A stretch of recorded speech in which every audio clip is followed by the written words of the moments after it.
I have 9 children, 6 sons and 3 daughters. I have 7 grandchildren.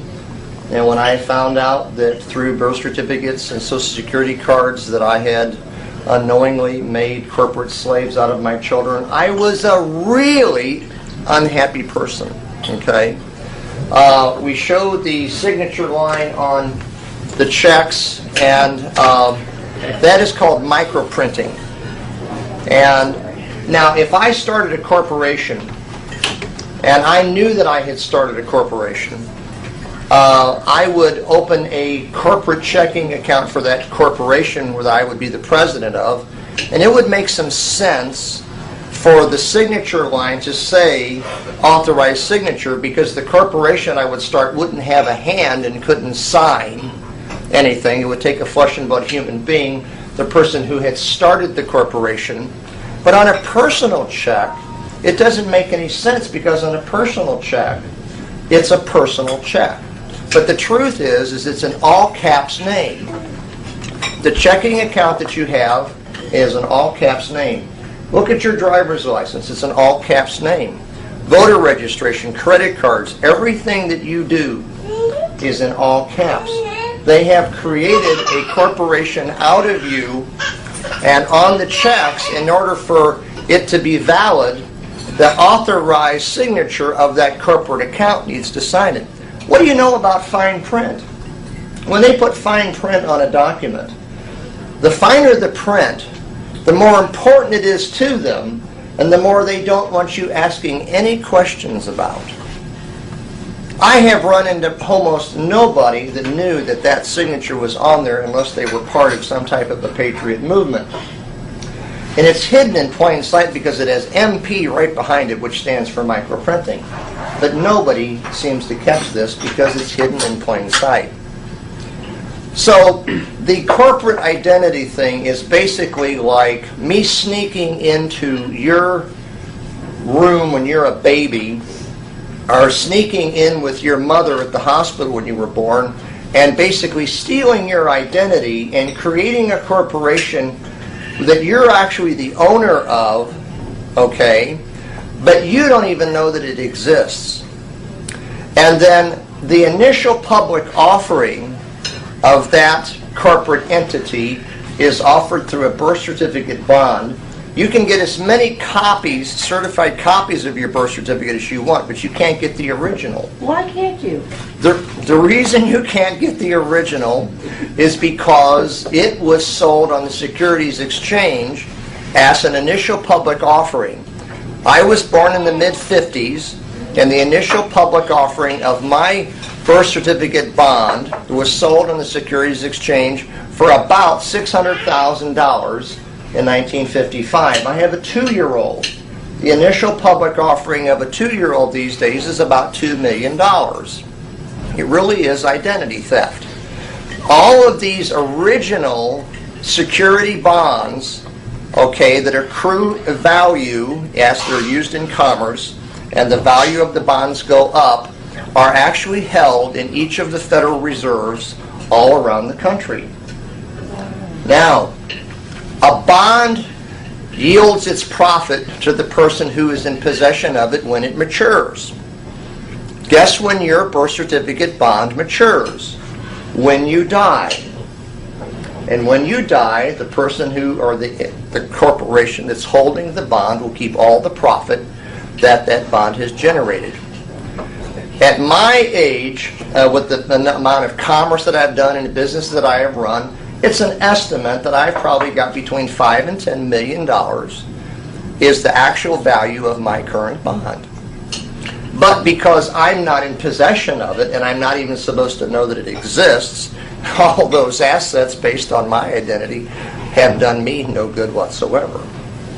So how did we get into this mess? When we were being formed as colonies, it took a lot of money to get all the supplies and ships and everything over here to form the 13 colonies. British bankers and the British Crown put up a lot of dough. Well, they were happy to put up the dough because as long as they owned the colonies, they knew that the resources of this over here would pay them back a very good return on their investment. But when we broke away from them, now they had no return on their investment, and they had a legitimate claim of debt against us.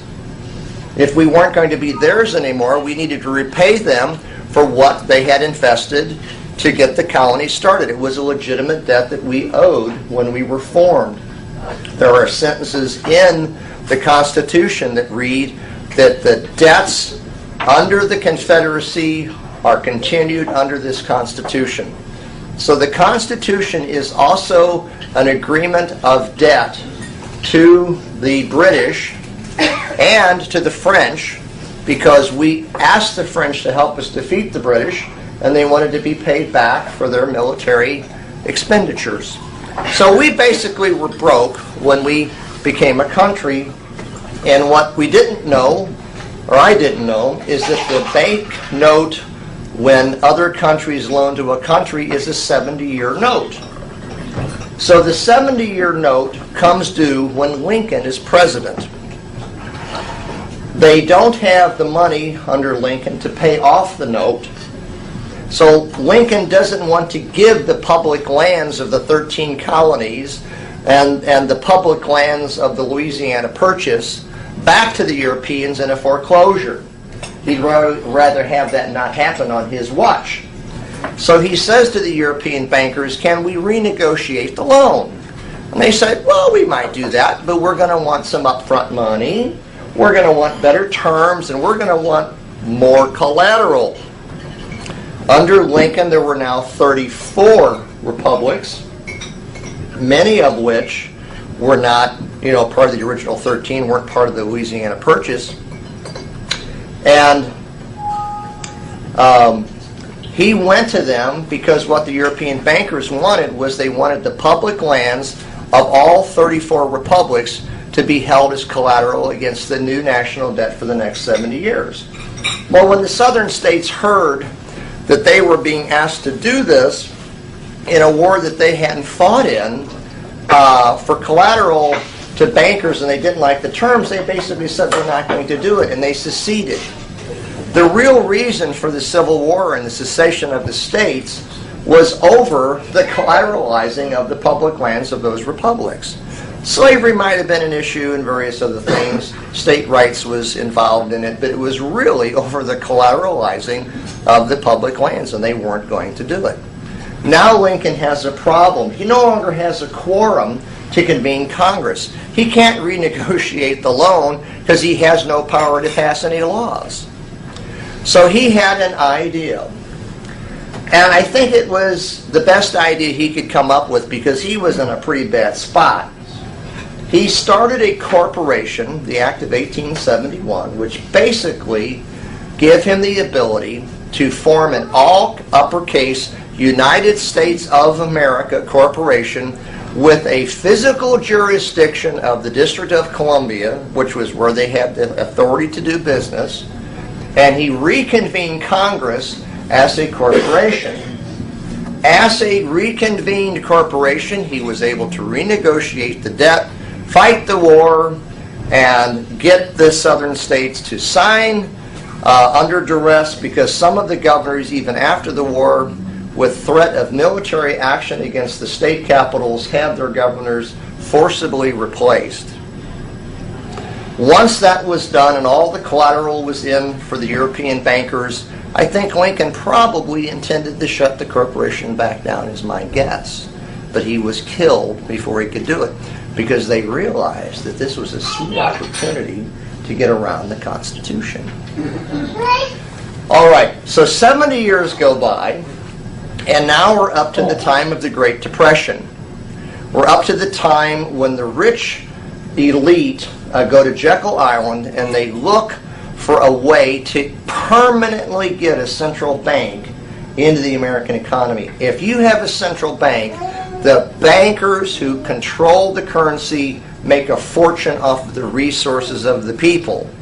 There have been several failed attempts at having a permanent central bank in the American history, and they'd always been rooted out and defeated after a short period of time. So this time they wanted to make it a little bit more permanent. So I think in 1912 they agreed that they'd fire it up 20 years later, which would have been 1932. They also understood that if they were going to pull this thing off, what had defeated it in the past was people's knowledge of it being unconstitutional. So they somehow were going to have to control the people. So the same people that put together the concept of Federal Reserve Bank also looked at how many newspapers they would have to buy to control the minds and the knowledge of the people. They determined that they needed to buy 21 newspapers and change the editors into their editors, who would only print things in those newspapers that would cover up what was really being done to the people.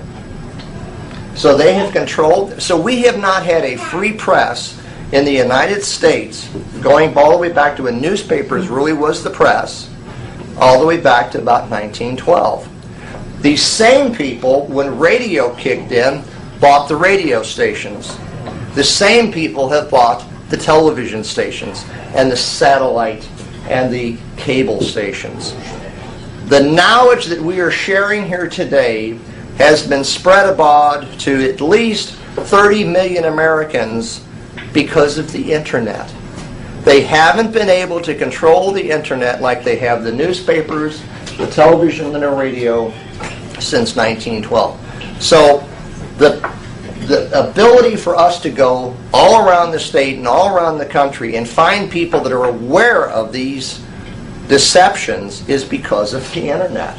So the internet is bringing down the corporation. Now, so in 1929 they crashed the economy. 28 they redistribute the wealth back.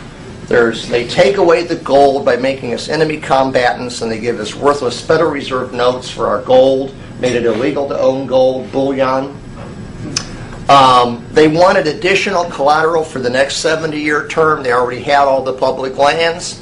What do they want this time? They want the private lands. So they never put it to a vote to the American people that, hey, we don't want to be foreclosed on.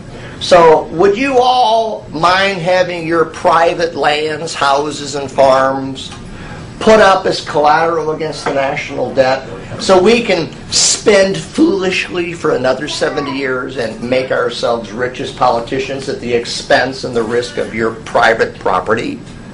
They never asked us that. They just did it. Okay?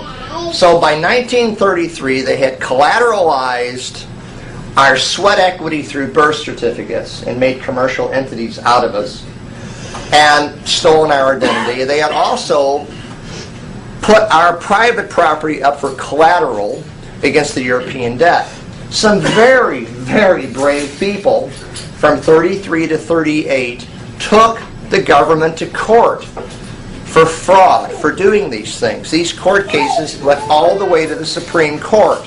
The Supreme Court ruled that what the corporation had done to the American people was fraud. It was fraud for two basic reasons. There wasn't full disclosure.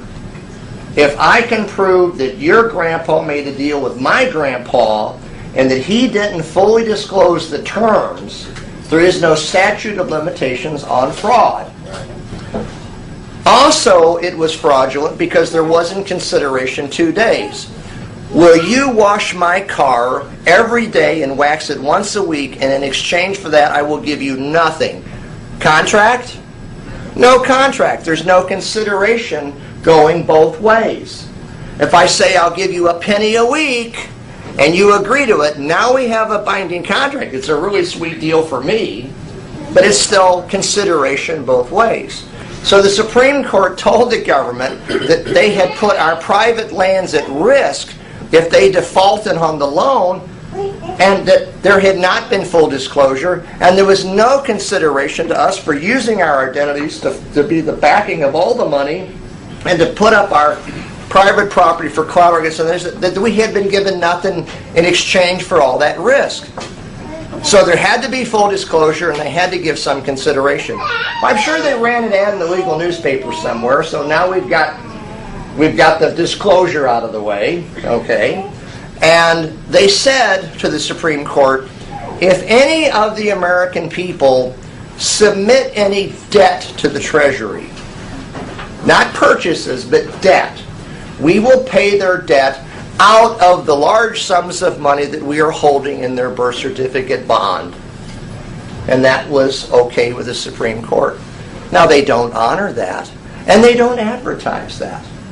Their own Supreme Court has said that we should have the ability, because of what they have done to us, that our consideration is you should be able to take your mortgage, your car payment, submit it to the Treasury, and it's paid out of your birth certificate bond.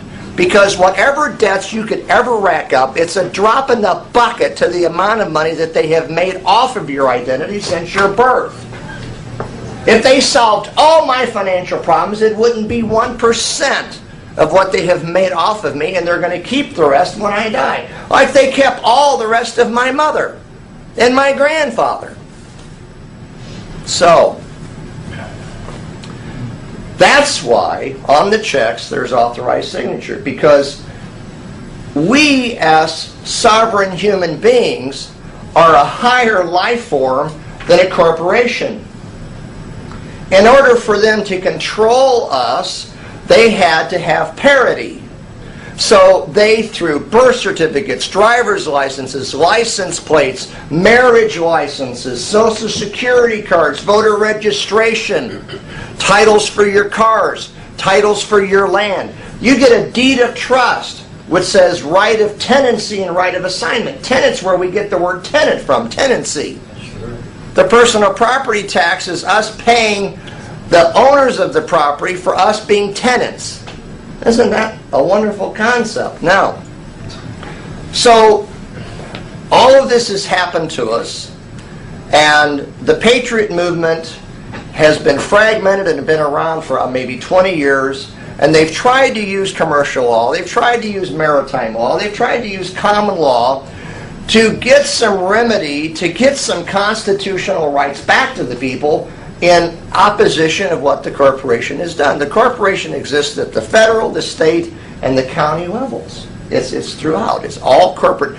The judicial system all have ITN numbers. It is a corporation court system.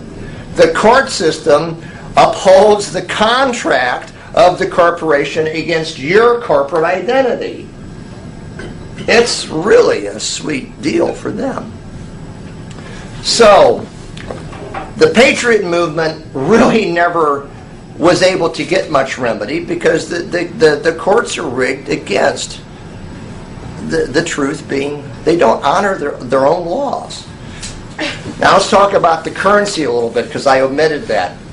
Kennedy understood that the U.S. Treasury is supposed to print money, and that if the Treasury printed money, it wouldn't be a debt instrument with a usury fee tacked onto it for every dollar used, which is what the Federal Reserve notes are.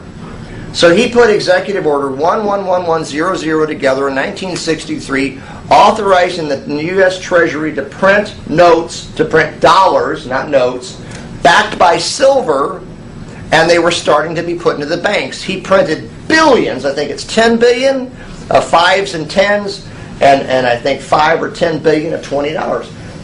This money was begun to be put out into the banks, and they killed him. Why?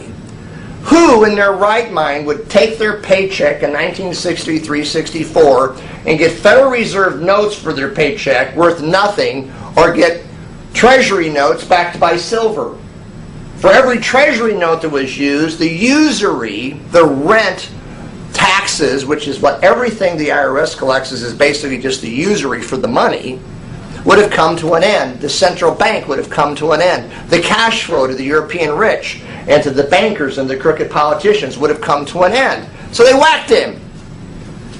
That money's been sitting there since '63, and not one president has touched it since then. Maybe they're afraid of being whacked, or maybe they've got a large enough financial interest in what's going on that it's just, business as usual. Democrat, Republican, doesn't make any difference. They're all understanding what's going on. Most of the civil servants, not at the top, think they're serving the people. I guarantee you that the people at the top know what's going on, and by being a part of what's going on, it's made them far more money up and above their salaries.